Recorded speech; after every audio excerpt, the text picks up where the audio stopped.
जो डिसीजन लिया गया होगा कौम की इज्जत के लिए लिया गया होगा। यूसुफ, एक चीज जो पूरा सिनेरियो कल क्रिएट हुआ, जो टॉस से शुरू हुआ, टॉस से नॉन हैंडशेक से शुरू हुआ और उसके बाद वो ट्रिकल डाउन इफेक्ट आते आते आते जो है एंड में जब मैच के बाद पूरी टीम हैंडशेक करती है वहां से खत्म हुआ। मतलब ऑनेस्टली स्पीकिंग अगर हम वो विजुअल्स देख सकें तो वो विजुअल्स ऐसे थे कि लिटरली गौतम गंभीर जो है वो अपने लड़कों को ड्रेसिंग रूम के अंदर बंद कर रहे थे और जिस तरह वो दरवाजा, इट वाज सो चाइल्डिश और इतना कोई बचकाना तरीका था जिस तरह टीम इंडिया ने इस बात पे अप्लाई किया। बिस्मिल्लाहिर्रहमानिर्रहीम। देखिए, जब वो टॉस के टाइम पे उन्होंने कहा कि शेक हैंड नहीं करना, वैसे हो सकता है इतनी जल्दी रिएक्शन देना मुश्किल होता है, उसी टाइम उसको रवि शास्त्री को इंटरव्यू नहीं देना चाहिए था। और अब एक बात तय कर लेनी चाहिए कि अब पाकिस्तानी कोई भी प्लेयर इंडियन किसी को ना इंटरव्यू दे ना उनसे कोई अगर मैन ऑफ द मैच होते हैं वो भी ना लें, क्योंकि ये हद कर दी इन लोगों ने ना। हम लोग पिछले 25-30 साल से तो हम देख रहे हैं कि हम स्पोर्ट दिखा रहे हैं, लेकिन इनको शर्म नहीं आ रही, ये मुसलसल बहुत गिरी हुई हरकतें करते हैं। और दूसरा ये कि जैसे फरीदी ने भी बताया कि हमारी आर्म फोर्स ने जो उनके साथ कर दिया है ना, वो घूम गए हैं, पागल हो गए हैं, कुछ ऐसे ही समझ लें उनके साथ जो किया सारी दुनिया ने देखा है। जैसे ये तो बातें कर रहे हैं ना, वो तो पूरी दुनिया ने हवा में देखा जो किया है, जिस तरह हमारे फाइटर्स ने उनके साथ किया है। और दूसरा ये है कि ये जो अभी आपने सूर्य कुमार यादव की बात की, ये बेचारे अभी तो फिल्मी दुनिया कॉमेडी कर रहे हैं बेचारा। अच्छा, कॉमेडी है ना। हाँ। एक फिल्मी कॉमेडी चल रही है, मतलब सीन चल रहा है। हाँ, अब देखिए अगर पाकिस्तान रीटेक कर लेगा अभी हमारे वो जगल में जीते हैं अरशद नदीम, वो कोई जंग थोड़ी जीत गए हैं, कोई बात नहीं, स्पोर्ट्स है। कल को कोई वो जीत जाए, नीरज जीत जाए, कोई बात नहीं, स्पोर्ट्स है, जीत जाए। लेकिन जो जंग जीती है वो हमने जीती है। ये बिल्कुल घूमे हैं बेचारे। और ये जो है क्या नाम है, ये नरेंद्र मोदी के आदमी है, ये क्या नाम है, गौतम उनकी सादी आदमी है। और जो इसने किया है क्या नाम है, ये सूर्य कुमार, चाहे उसने किसी के कहने पे किया है, अब इन्होंने कर दिया है, तो ये इन लोगों ने गलत किया है। स्पोर्ट्समैन स्पिरिट आनी चाहिए, बस ठीक है, उन्होंने कह दिया तो चुप रहते। लाला कुछ ऐड अप कर रहे हैं। ये जो चीजें हमने आपस में ना बहुत, मैं और यूसुफ हमने इंडिया से बहुत क्रिकेट खेली है। हम ग्राउंड के अंदर कोई कॉम्प्रोमाइज नहीं होता था, इवन के बैड वर्ड्स भी यूज होते हैं, हर चीज होती थी, एग्रेशन होता था, सारे प्लेयर जीतने की कोशिश करते थे दोनों तरफ से।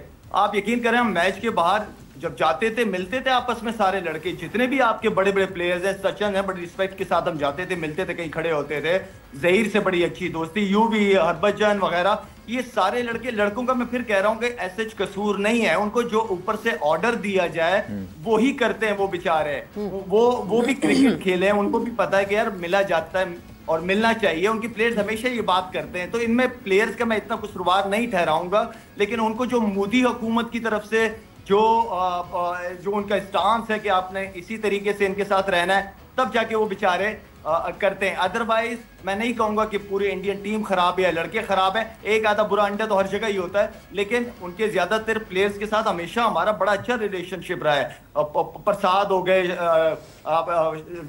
श्रीनाथ हो गए, जितने भी है उनके अहम बड़े क्रिकेटर्स से बड़े रिस्पेक्ट के साथ हमारा एक ताल्लुक रहा है इनके साथ। को लाइन खींचनी पड़ेगी ना, कब तक हम स्पोर्ट्समैन स्पिरिट हम ही दिखाते हैं, कब तक? तो आज तो आप भी बहुत सख्त अल्फाज बोल रहे हैं, हालांकि आप अमूमी तौर पर इस तरह मैं नहीं करता। ये जो बातें सुनने में आ रही हैं, हाथ शेक हैंड नहीं किया, फिर उसने जो बकवास की है पोस्ट मैच के बाद, सूर्य कुमार यादव, आप कैसे स्पोर्ट्समैन स्पिरिट दिखा सकते?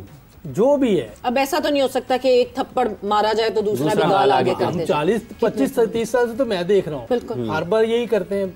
भैया एक लाइन ड्रॉ करें, खेलना है तो खेलना है, नहीं तो नहीं खेलना। हम भी नहीं खेल रहे, आप भी कुछ कहें ना किसी को कि हम भी नहीं खेलना, कहीं भी नहीं खेलना, बायलैटरल भी नहीं खेल रहे, ये भी नहीं खेल रहे। हमने देखे हॉकी में तो फुट डाउन किया, हॉकी में फुट डाउन किया, पाकिस्तान की जो पॉलिसी आई वो उसमें हॉकी में फुट डाउन किया गया, मगर फिर इंडिया को फिर फुट डाउन कर देना चाहिए था जब इतना ही रिटेलिएशन था। ये तो ऐसा लगता है कि जो अवाम का सेटबैक आया उसमें मरहम रखने के लिए हम शेक हैंड नहीं करेंगे, हम मैच जरूर खेलेंगे, हम सेम ग्रुप में भी रहेंगे, क्योंकि at the end of the day जो ब्रॉडकास्टर है वो भी इंडियन है और ऑब्वियसली पैसे भी कमाने हैं। कादिर, मीडिया मैनेजर ने कुछ रिपोर्ट की खबर, वो क्या खबर रिपोर्ट की मीडिया? अच्छा, सिनेरियो ये है कि जब सलमान अली आगा गए थे टॉस के लिए, तो वहाँ पर एंडी पायरक्राफ्ट जो हैं बैच रेफरी, उन्होंने बाकायदा तौर पर पहले कहा सलमान अली आगा को, तब मीडिया मैनेजर भी साथ थे, आप फुटेजेस में भी देख सकते थे, नईम गिलानी जो थे वो साथ चल रहे थे सलमान अली आगा के, तो तब दोनों को भी कहा गया कि आप लोगों ने कोई शेक हैंड नहीं करना और आपने रिकॉर्डिंग भी नहीं करनी। अच्छा। नईम गिलानी को जो है वो बाकायदा तौर पर एक इंस्ट्रक्शन पास की गई मैच रेफरी की तरफ से कि आपने कोई किसी किस्म की रिकॉर्डिंग नहीं करनी, तो आप दूर चले जाएं। अच्छा, उनको तो साइड पे कर दिया। फिर उसके बाद जो है वो एंडी पायरक्राफ्ट ने सलमान अली आगा को भी कहा कि रिकॉर्डिंग नहीं करने की कोई प्रूफ ही ना हो। एग्जैक्टली। सबसे ज़्यादा तशवीशनाक बात यह है कि भारत जो कि नरेंद्र मोदी जिस मुल्क के वज़ीर आज़म हैं, उन्होंने इस खेल को, जिसको शुरफा का खेल कहा जाता है, उसके ज़रिए अपनी सियासत को, पाकिस्तान मुखालिफ बयानिए को और पाकिस्तान की अफवाज के मुखालिफ बयानिए को, और जो वो पाकिस्तान पर दहाइयों से इल्ज़ामात लगा रहे हैं, उसको खेल जैसे एक अहम तरीन ज़रिए को इस्तेमाल करते हुए दुनिया में पाकिस्तान के बारे में जो बातें की हैं, बियॉन्ड, आप कहते हैं कि ये खेल से बढ़कर बहुत सारी चीज़ें हैं, और ये नाम लेना चाहिए, लोगों को बताना चाहिए, पाकिस्तान में बैठे लोगों को, कि ये सूर्या कुमार यादव जो कि इंडियन क्रिकेट टीम के कप्तान थे, उन्होंने पोस्ट मैच सेरेमनी में आकर जिन ख्यालात का इजहार किया है,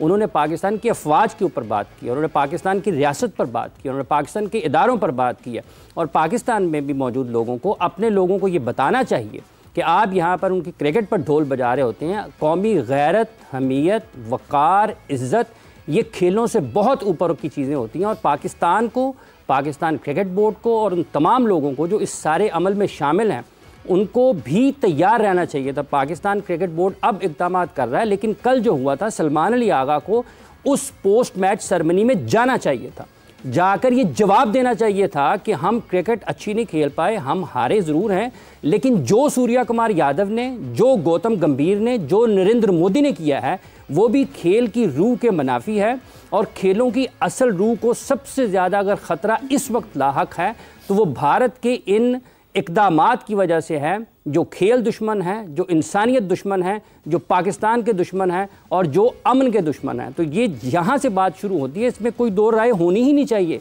कि आप अपने दुश्मन के ख़िलाफ़ जब खेल रहे होते हैं, वो पाकिस्तान के बारे में बात नहीं करते हैं, और पाकिस्तान में लोगों को भारत की मोहब्बत हर वक्त जागी रहती है उनके अंदर। तो इन तमाम लोगों को एक लाइन ड्रॉ कर लेनी चाहिए कि अगर वो हाईएस्ट लेवल पर जाकर पाकिस्तान के बारे में ये बात कर रहे हैं, तो पाकिस्तानियों को भी ऐसे रद्द-ए-अमल का मुज़ाहरा करना चाहिए। इसी पर बात आगे बढ़ेगी। हमारे साथ मौजूद है पाकिस्तान क्रिकेट टीम के साबिक कप्तान, साबिक बैटिंग कोच जनाब मोहम्मद यूसुफ साहब। अस्सलाम वालेकुम यूसुफ साहब। वालेकुम अस्सलाम। बहुत बहुत शुक्रिया। इंटरनेशनल क्रिकेटर इरम जावेद भी हमारे साथ मौजूद है। अस्सलाम वालेकुम इरम। बहुत बहुत शुक्रिया। हमारे साथ मौजूद हैं स्पोर्ट्स कॉरेस्पॉन्डेंट हैं जनाब अब्दुल कादिर ख्वाजा साहब समा से। अस्सलाम वालेकुम ख्वाजा साहब, बहुत बहुत शुक्रिया। पाकिस्तान क्रिकेट टीम के साबिक कप्तान जनाब शाहिद आफरीदी साहब भी हमारे साथ मौजूद है। अस्सलाम वालेकुम शाहिद साहब। अस्सलाम वालेकुम सारों को। वालेकुम अस्सलाम। बहुत बहुत शुक्रिया शाहिद साहब। ये जो कल हुआ है मैच के बाद, टॉस से लेकर टॉस पर हाथ नहीं मिलाया और वहाँ पर भी वो हाथ बांधे खड़े हुए थे, इसका मतलब ये है कि वो बाकायदा तौर पर हिकमत अमली के साथ आए थे, और उसके बाद भी उन्होंने पाकिस्तान के बारे में बातें की हैं। तो ये क्या आप समझते हैं, ये किस तरफ चीज़ें जा रही हैं, उसके ज़िम्मेदार कौन है? देखें इमरान, बात यह है कि 10 मई के बाद दुनिया ने देखा भी, पाकिस्तान की पावर को भी देखा और इंडिया को जलील होते हुए भी देखा। तो वो एक बहुत बड़ी शर्मिंदगी थी उनके प्राइम मिनिस्टर के लिए, उनकी आवाम के लिए। हर जगह मजाक बन गए थे दुनिया में, तो वो चीज़ उनसे बर्दाश्त नहीं होनी थी। एशिया कप जब शुरू हुआ तो उनके सोशल मीडिया अगर आप देखें तो सब शुरू हो गए थे कि पाकिस्तान से मैच नहीं होना चाहिए, नहीं होना चाहिए। इतना हो गया था कि मोदी के ऊपर ठीक ठाक प्रेशर आ गया था उस चीज का, और मोदी जाहिर बात है प्रेशर आ गया, ऊपर से आप जंग भी हारे हो, मुंह की पड़ी है आपको, मुंह पे पड़ी है आपको। उसके बाद फिर आपने बीसीसीआई को कहा, बीसीसीआई ने अपने प्लेयर्स को कहा कि ये वो सारा, अगर इसलिए कि रिएक्शन बहुत ज्यादा आ रहा है तो तुम लोगों ने इन चीजों को इस तरह कवर करना है कि हाथ नहीं मिलाना। मेरे ख्याल में स्पोर्ट्समैन स्पिरिट और जो जेंटलमैन था वो तो उन्होंने बिल्कुल वाड़ ही दिया, और दुनिया में एक दफा दोबारा शर्म का सामना करना पड़ेगा इनको। बाकी मैं समझता हूँ कि आई थिंक जो हमारा स्टांस था वो बिल्कुल ठीक था। बिल्कुल मैं समझता हूँ कि बिल्कुल वही स्टांस लेना चाहिए था जो लिया, चेयरमैन ने लिया, या अभी तक जो चीज़ें चल रही हैं बहुत सारी जो सुनने को मिल रही है, बात होगी उस पर, लेकिन वो स्टांस भी ओवरऑल बहुत ज़बरदस्त है। और मैं समझता हूँ कि हमेशा कहता रहा हूँ कि आप अच्छे एम्बेसडर बनो, एम्बेरसमेंट ना बनो मुल्क की। तो इस वक्त इंडियन क्रिकेटर्स की इतना नहीं कहूंगा मैं प्लेयर्स का, क्योंकि उन्हें जो ऊपर से ऑर्डर मिले गवर्नमेंट की तरफ से, बीसीसीआई की तरफ से, उन्होंने उसी चीज को फॉलो करना है, क्योंकि यही कप्तान था जो मोहसिन नकवी साहब से हाथ मिला रहा था, यही कप्तान था जो सलमान अली आगा से पहले दिन हाथ मिला रहा था, लेकिन अवाम के सामने, क्राउड के सामने, वो लोकल जो सोशल मीडिया का उनका जो प्रेशर था वो बर्दाश्त नहीं कर पाई गवर्नमेंट, जिसके बाद ये सारा कुछ हम सबको देखना मिला। तो, मेरे ख्याल में इंडियन प्लेयर्स इस वक्त दुनिया के लिए काफी एम्बेरसमेंट बने, एज अ जो कि बनना एम्बेसडर चाहिए था। शाह साहब, अगर वो अपनी आवाम का दबाव बर्दाश्त नहीं कर पाए शाह साहब, तो पाकिस्तान की फौज का दबाव कैसे बर्दाश्त करेंगे? खैर अब 10 मई में देखें, 10 मई अब ये हमसे 100 मैच भी जीत जाए कोई मसला नहीं है, लेकिन 10 मई जो हमने कर दिया है उसके बाद से इनको बिल्कुल पागल हो चुके हैं, ये दुनिया में जलील हो ख्वार हो चुके हैं ये लोग। इनके पास अपना जो असल चेहरा था, खैर मैं तो बहुत पहले जानता था, बहुत पहले अगर आप मेरी इंटरव्यू सुने 2010-11 की, उस वक्त भी मैंने कहा था कि जो हमारा दिल है, जो हम लोग हैं, वो हो भी नहीं सकते, करीब भी नहीं हो सकते हमारे। लाला, पाकिस्तान क्रिकेट बोर्ड के स्टांस की बात करें तो एक बहुत स्ट्रॉन्ग स्टांस देखने को मिला, जैसे कि मोहसिन नकवी ने एक कंप्लेन तो की, एक लेटर तो लिखा एमसीसी और आईसीसी को, मगर साथ ही साथ अपने घर में भी, यानी पाकिस्तान क्रिकेट बोर्ड में भी जो है उसका इम्पैक्ट और उसका रद्द अमल आया। उस्मान वाला साहब की खबर आई है, who is the director of international cricket operations, और उनको भी अपनी जॉब से जो है वो हटाने की खबरें सामने आ गई हैं कि उनको इस पूरा जो फियास्को हुआ उस पे उनकी मिस हैंडलिंग की वजह से उनको उनकी पोस्ट से हटाया गया। अच्छा डिसीजन है, बहुत अच्छा डिसीजन है। जब बात कौम की इज्जत की बात आती है तो उससे बढ़कर कोई नहीं है। अगर कोई प्रेजेंटेशन में नहीं जाना चाहता और आप जबरदस्ती उसको भिजवा रहे हो, तो मैं समझता हूं कि ये लड़कों को पता है कि मुल्क की इज्जत कैसी रखनी है। लेकिन आई थिंक ये जो डिसीजन लिया है सोच समझ के लिया होगा और कौम की इज्जत के लिए लिया गया होगा।